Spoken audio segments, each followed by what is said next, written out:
Scarfo regime.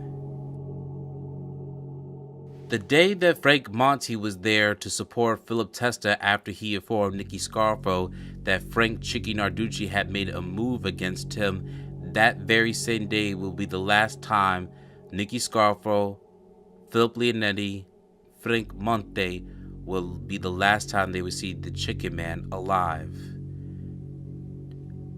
Hours after that same day, past midnight, a new day dawned. Around 2 in the morning, Philip the Chicken Man Testa double parked his car on South Philadelphia on Porter Street and then stepped across his porch. As he prepared to open the key door, a massive explosion emerged, blowing the Chicken Man into bits. The Chicken Man will succumb to his injuries and died from them. The city of Philadelphia loses 2 godfathers in less than a year. First Angelo Bruno, the Gentle Don, and now Philip the Chicken Man Testa.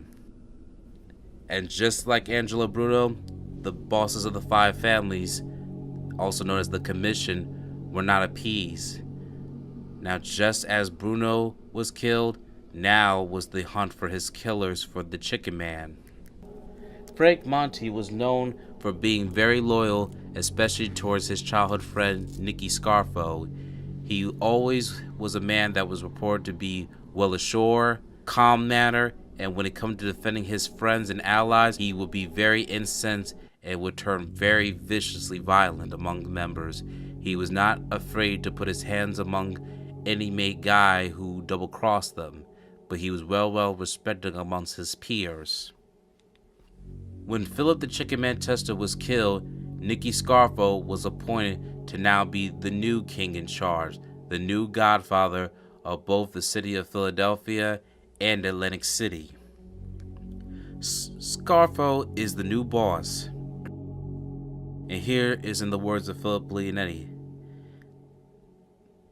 The night when Scarfo and Leonetti returned to Georgia Avenue, there was a small contingency waiting for them. It was Chucky, Lawrence, Salvi, and Frank Monte. I introduced my uncle to them as their new boss, and everyone was hugging each other and kissing each other on the cheek. The 5 of us went down to Angelotti's for drinks to celebrate. My uncle told us we gotta let things settle a bit before we start making the changes. We gotta do it right, one step at a time. This is a whole new ball game. Scarfo would travel to Philadelphia and meet with the captains left over from the Bruno and Testa regimes to discuss the family's new hierarchy. Nicky Scarfo would name his close friend Salvatore Chucky Molino as his new underboss, and Testa loyalist Frank Monte to the post of Consigliere. Me, Chucky, and Lawrence were the only ones who knew what Pete Casella had told the Chin. This is Vincent the Chin Gigante. About the plot to kill Phil Testa.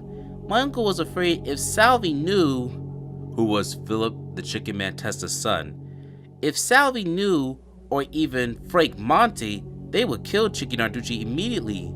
My uncle says, we're gonna kill him. We're just gonna not kill him yet. Scarfo decided to send his consigliere Frank Monte and the treacherous Raymond Long John Mortorano to see Harry's younger brother, Mario, Sonny Riccobene. Within the order from Scarfo that Sonny helped in setting up to his brother to be killed, the move backfired. Instead of joining the assault against his brother, Sonny Riccobene went to his brother and warned him of the pending plot to kill him, and who was involved. The hunchback's response was loud and left little doubt that he was no more willing to go toe-to-toe with little Nicky. Now we're going to show you another way the story's been told, and this is from George Anastasia's point of view. So please understand that this may be a little redundant, but here's a little bit of different depths of how George Anastasia builds the story. According to George Anastasia's Blood and Honor book, Scarfo, whose connections in Atlantic City had helped forge allies with members of the powerful Genovese and Gambino crime families in New York, had outmaneuvered Casella and Narducci. By the end of March 1981, word once came down to the Philadelphia from New York. Nicodemo, Little Nicky Scarfo, was the new boss. Scarfo named Salvatore Marlino his underboss, and Frank Monte was appointed Consigliere. For those who may not be familiar about the hierarchical structure, many people pay attention to the mob boss, who is the number 1 position. The underboss is the number 2 position, and the third boss is the Consigliere.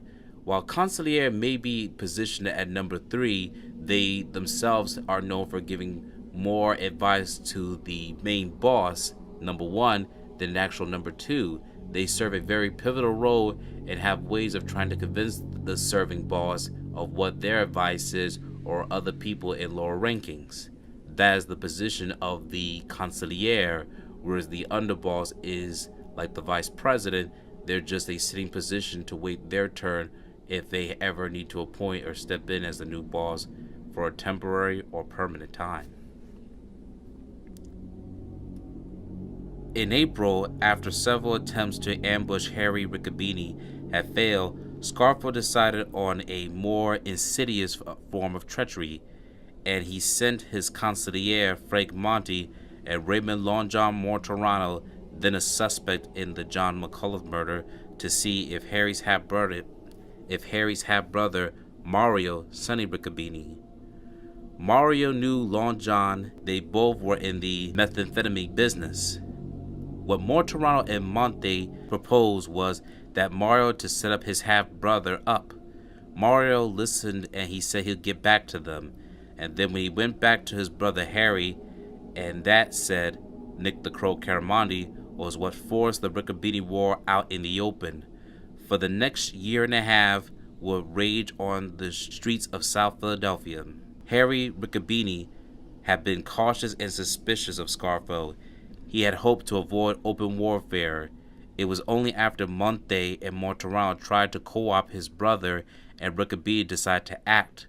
Once Mario Riccobene was approached, he had just 2 options. He could either set up his brother, or, like his brother, he could become a target. At this point, Scarfo had backed the Riccobenes into a corner. It's them or us, Harry Riccobene told his brother. It's either kill or be killed. Let's get them before they get us. Mario Riccobene's answer was delivered to Frank Monte, a service station in southwest Philadelphia, on May 13th, by Joseph Padula and Victor DeLuca, 2 Riccobene associates. Padula was lying in ambush in a camper mounted on the back of a small pickup truck. The truck was parked across the street from the service station where Monte had left his car. Padula had a .22 caliber rifle with a telescope sight. DeLuca and another associate waited in a bar nearby. Shortly after 9 p.m., Monte showed up in his car. Padula got him in his sight and squeezed the trigger, and squeezed again, and squeezed again, and squeezed again. Monte, 49, was shot 5 times in the back and head. There were also bullet wounds in his left hand, right arm, and upper right arm. The mob consigliere had $600 in cash in his pocket. When police found him lying semi-conscious in the streets near the gas station at 9:30 that night, he was pronounced dead a half hour later. Monte's name was near the top of that hit list drawn up by the Riccobenes after Mario was approached that spring and asked to set up his brother. The Riccobenes, in turn, were on top of that list prepared by Scarfo and his henchmen. For the rest of 1982 and all of 1983, squads of gunmen cruised through the streets of South Philadelphia looking for targets. Mario Sonny Riccobene, Victor DeLuca, and Joseph Padula, major players in the shooting of the Scarfo consigliere Frank Monte, also made their debuts as government informants that summer, testifying against Harry Riccobene and 2 other associates in Monte murder trial.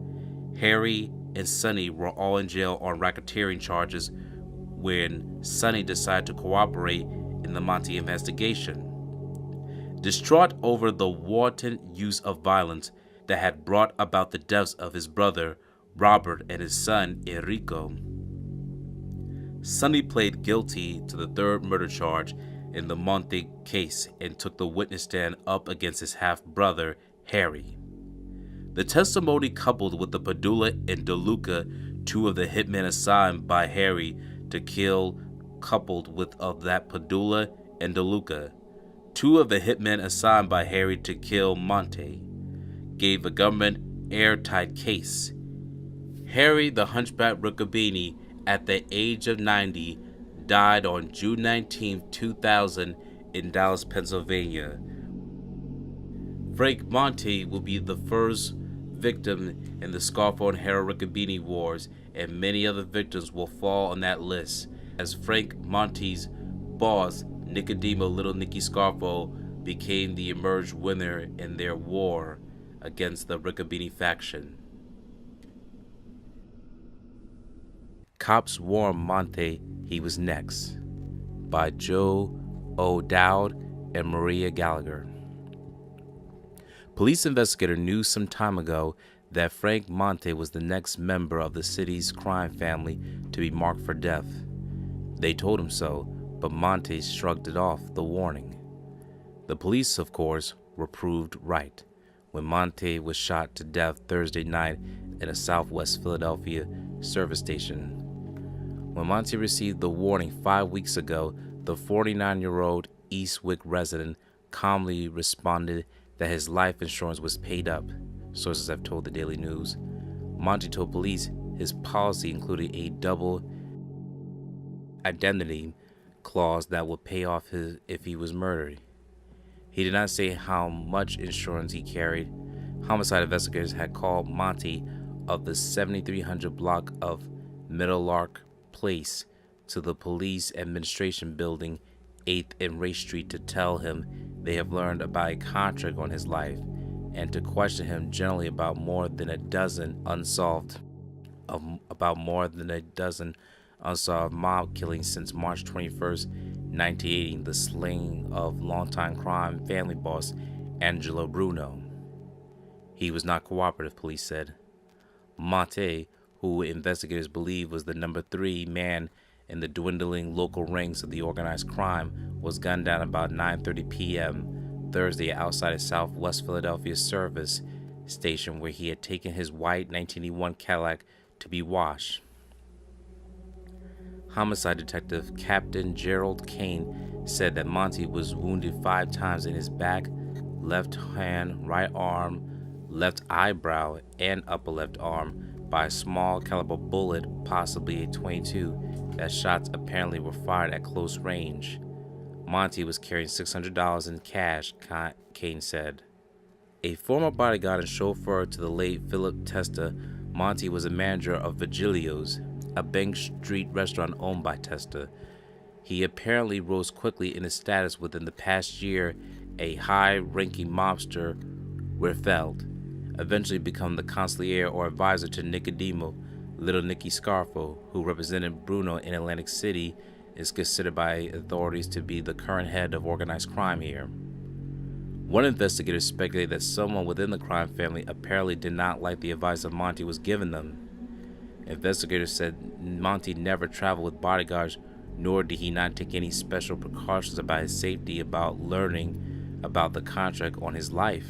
Kane said Monte dropped his car off at the Gulf Station at the Gulf Station near 70th Street and Grover's Avenue between 6 and 7 p.m. and was ambushed after walking from home to pick it up. Several people were at the station at the time, but none saw the gunman. Monte had prior arrests dating back to 1952, mostly for gambling. Records showed he received only 1 jail term. In 1968, 6 months to a year on his illegal lottery charge. A spokesman for the Archdiocese of Philadelphia said Monte will be permitted a funeral pass as his parish church, St. Irenaeus 2728 South 73rd Street. This is the article that concludes on Frank Monte. Now we will be showing you the resting place of Frank Monte. Frank Monte is buried with his wife Diana, who passed away in the year of 2000, 18 years later after his untimely demise. Their son, Vincent J. Monte, is also buried here. Despite being sold to drugs for Mickey Coco, Vincent J. Monte lived a very different lifestyle. This concludes our story on Frank Monte. Thank you for watching this video. Please subscribe to our channel and check out more of our content. Feel free to give your feedback and suggestions on what we should do next in the comments. This is Infinite Lee Productions. We love ya.